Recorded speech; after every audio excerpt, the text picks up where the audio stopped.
KFI AM 640. You're listening to the John Kobylt podcast on the iHeartRadio app. We're on every day from 1 until 4.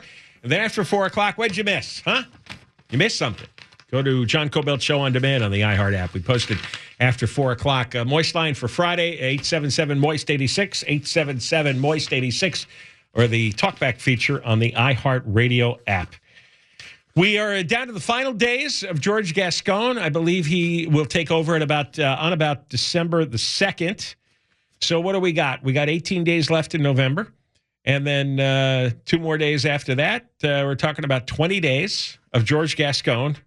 I assume that in 20 days he can't do much more damage. He's done so much. And the people who are going to be able to work with a far smaller burden on them is the deputy DAs. I mean, there's hundreds of prosecutors in the L.A. County DA's office who've had to deal with Gascon, and they had to keep trying to build cases and prosecute criminals and try to put them away. And Gascon was this huge impediment, undermining their work. Michele Hanisee, who's the president of the Association of Los Angeles Deputy District Attorneys, wrote a piece today about what she calls the unseen heroes who stood against Gascon. Let's get Michele on to talk more about it, because this is a good news month in many ways, and one of the greatest pieces of news, if you're in L.A. County, is Gascon's gone. How are you, Michele? I'm doing really well this week. Thank you very much for asking. You know, what struck me in the piece that you wrote, you said the day after Gascon lost, they weren't popping champagne corks and congratulating each other and doing high fives, that all the prosecutors just went right back to work. Talk about that.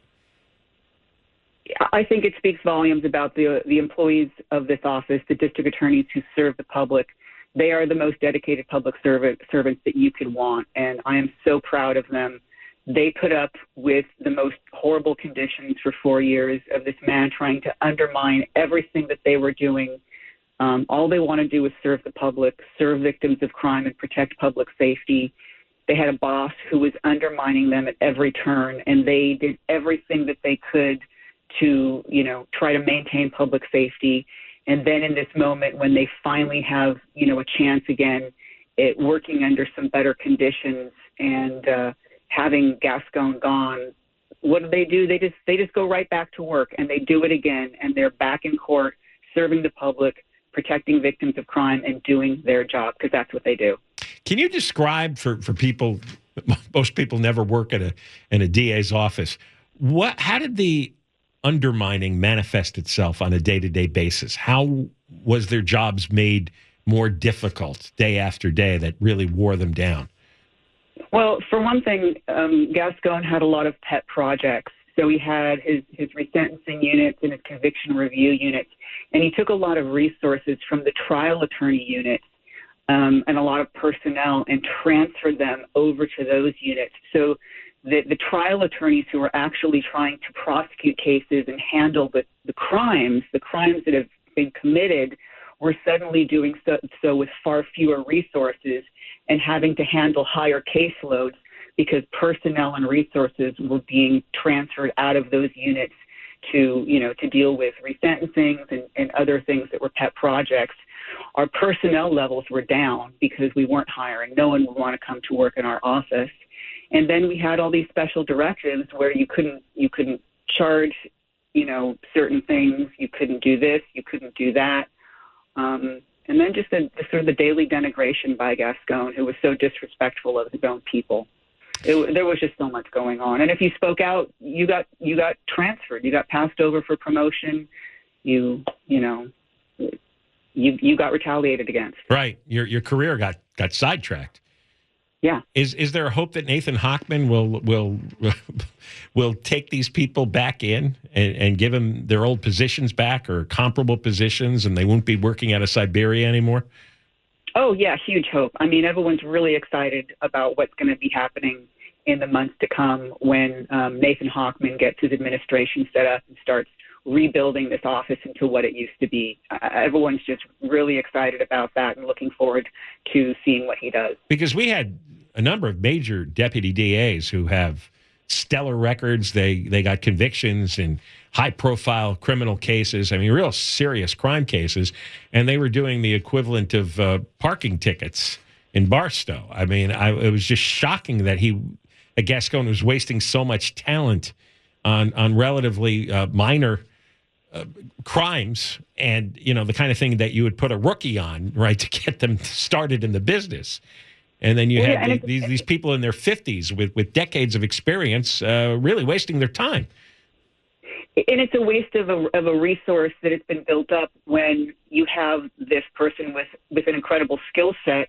The office has spent a lot of time and years developing this person's skill and allowing this person's skill to be developed.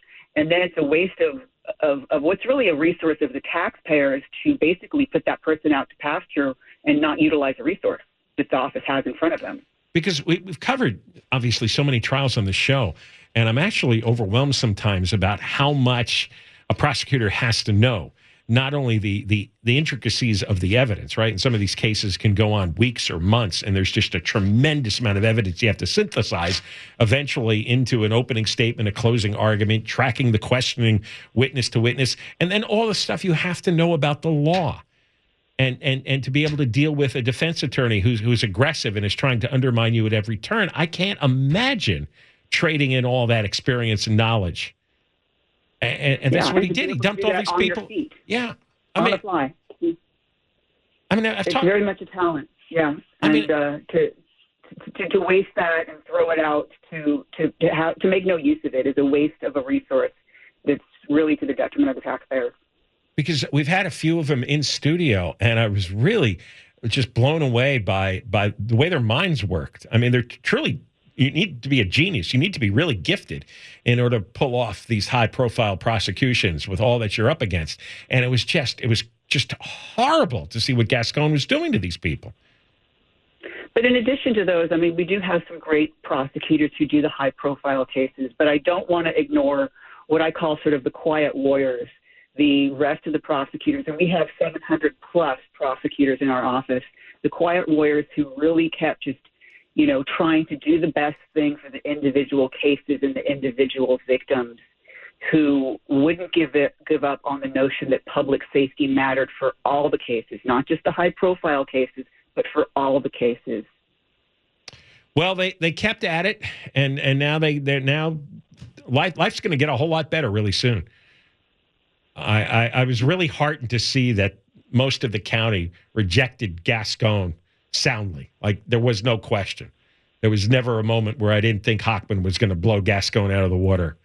And, it was nice to see, like, regular people rising up and say, enough of this garbage, enough of this nonsense. Well, it's a huge relief, and I can only think how much worse it could have been. Again, how much worse it could have been, but for the amazing efforts of the 700-plus prosecutors who really tried to protect public safety despite these one-size-fits-all policies that they were shackled with. Well, Michele Hanisee, thank you for coming on. Better days are definitely coming.